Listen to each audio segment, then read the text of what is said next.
Finally, the offseason has actually started, and in just a 24-hour span, it looks like the San Diego Padres have already won the offseason for real this time. Former Cy Young Award winner Blake Snell and four-time All-Star Yu Darvish have been added to the top of the rotation. Catcher Victor Caratini has also been traded to San Diego. And on top of all of that, 25-year-old shortstop Ha-Seong Kim from the KBO has been signed to a 4-year deal. It is a lot to process in this short amount of time, and quite the turnover for a Padres team who ended up getting swept in the NLDS by the Dodgers last season. So today we will be giving a full breakdown of all the moves the Padres have made, how those moves affect the other teams involved, and what they mean for the Padres World Series aspirations. Let's go ahead and get started.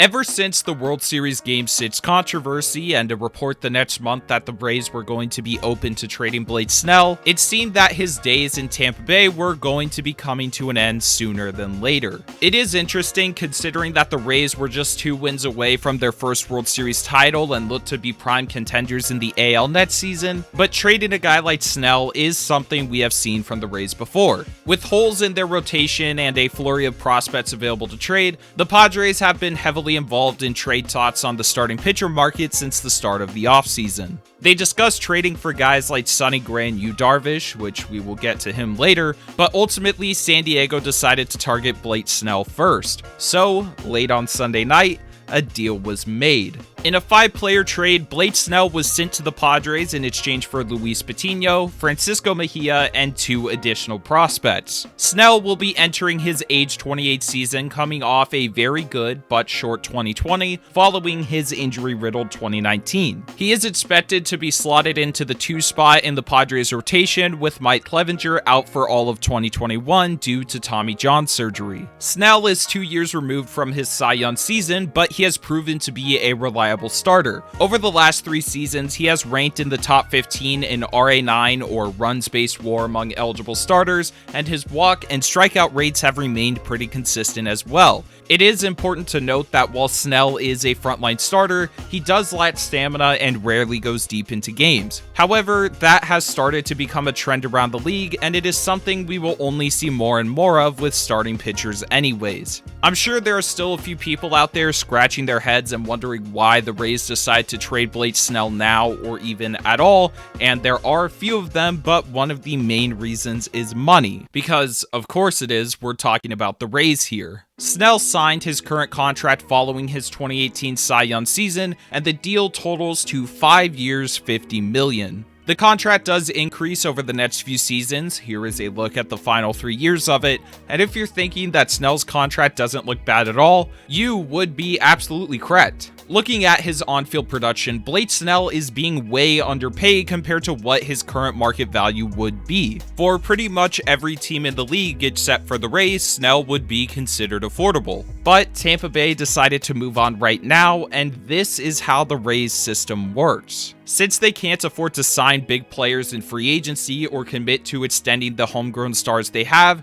the Rays constantly need to get younger and load up the farm system with prospects. It just so happens that one of the main ways the Rays have found success in doing so is by selling high on their more expensive players and developing the prospects they receive in return. While the return package the Rays received for Snell isn't as eye-popping as a Chris Archer return, Tampa still did receive some good pieces. Pitcher Luis Patino is the big prospect heading over, and with his lightning stuff, he has the potential to be the Rays' ace a few years down the line. 25-year-old catcher Francisco Mejia was once one of the most sought-after prospects in the game, but after failing to hit in the majors, he is going to be a project for the Rays to try and turn around. Catcher Blake Hunt has some solid defense behind the plate, and while his contact ability still needs some more work, he does have strong raw power potential. And pitcher Cole Wilcox was drafted in the 3rd round of this year's draft, but he is a hard-throwing first-round level talent that could end up transitioning to a reliever. The return package is solid overall, but I will say,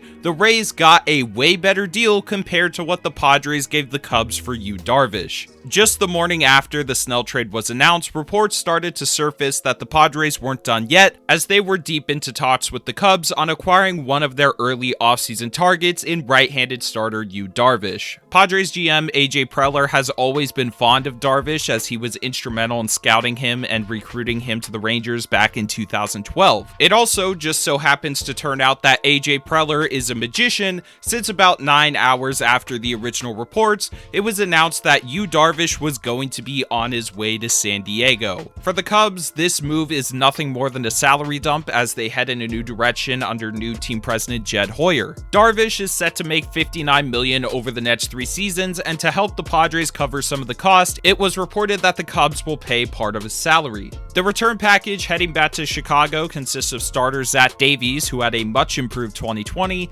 and 4 very young prospects. The prospects the Cubs received are the 11th, 13th, 15th, and 16th ranked players in the Padres farm system, most of whom have high upside but have yet to make their professional debut. Of the bunch, the switch-hitting 17-year-old shortstop Reginald Parisiato looks to have the highest ceiling, but in all honesty, when prospects are this young and have little to no minor league experience, it is almost impossible to tell which prospects will go on to the majors and which will not. In this trade, the Cubs should have been able to land a more established minor league prospect from the Padres, especially considering what San Diego is receiving in return.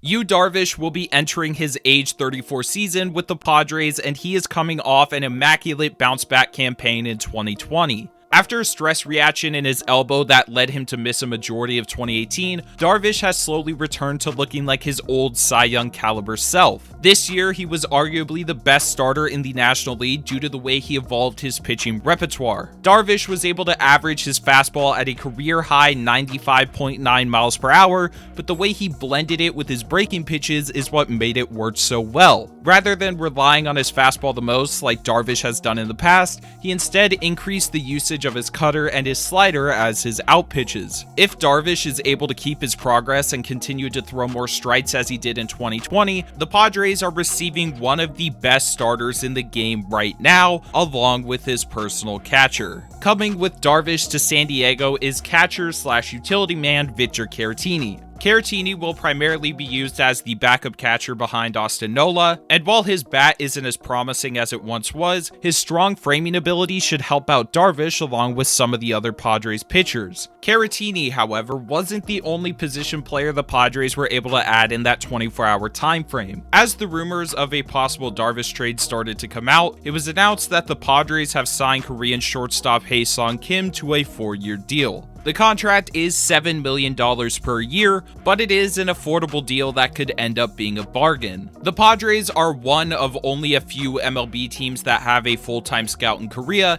and with Preller's history on the international markets, this deal shouldn't come as a surprise. Kim is still only 25 and has shown some serious signs of improvement since 2019. His numbers overall have seen quite the boost, especially on the power side, pulling a career-high 30 homers in 2020. In the KBO, Kim primarily played shortstop along with some third base, but it's pretty clear that on the Padres, he won't be playing on that side of the infield. It is expected that the Padres are going to place Kim at second base and move Jake Cronenworth around the field, pending any more moves the Padres made this offseason.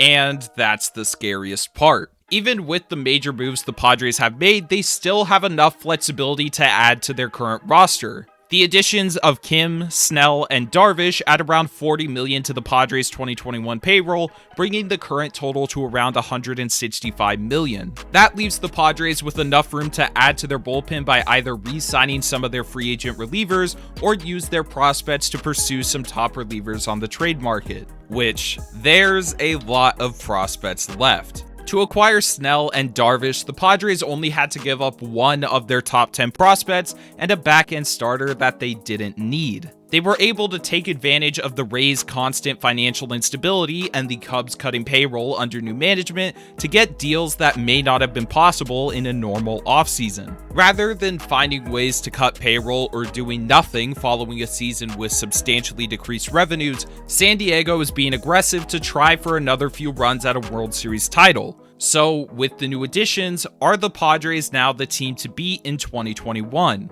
Well, no. At least, not yet. The offseason has really just begun, and teams like the Braves, Yankees, and the division rival Dodgers still have a few moves left to be made. I mean, who knows, 2 weeks from now we could be talking about Nolan Arenado or Francisco Lindor putting on Dodger blue. While right now I would give the slight edge to the Dodgers due to their stronger outfield, for the first time in a long time, the gap between San Diego and LA has closed significantly. This Padres team is completely different compared to the last time they went all in under AJ Preller back in 2015. Instead of building a top-heavy roster with big names to try and carry the load, Preller has constructed a team with stars that will perform for years to come and enough depth to last the Padres throughout the course of a season. While we have seen teams in the past make moves as aggressive as the Padres that end up shortening their contention window, San Diego has kept most of their high-level prospects even while bringing in elite major league players. It has placed them in a great position for contention while remaining flexible with young talent for at least the next few seasons. Last year was just a glimpse of what this Padres team can become, as they should only continue to get better from here, and with their aggressiveness during an offseason where most teams have decided to stay quiet, in a few years or maybe even as soon as 2021, we could see the Padres come out on top in October. Thank you all for watching, and let me know in the comments section below, who do you have winning the 2021 World Series? If you enjoyed, be sure to drop a like on the video and subscribe to the channel if you are new. We have more videos dropping throughout the course of the offseason as things actually start to happen. And make sure you turn on post notifications so you are notified whenever a new video releases. But thanks again, everybody. A happy new year to all of you, and I will see you all next week. I'm so sick of these games. Every single day it started feeling the same. Another goes by, guess I'm running late. It's so difficult when I have no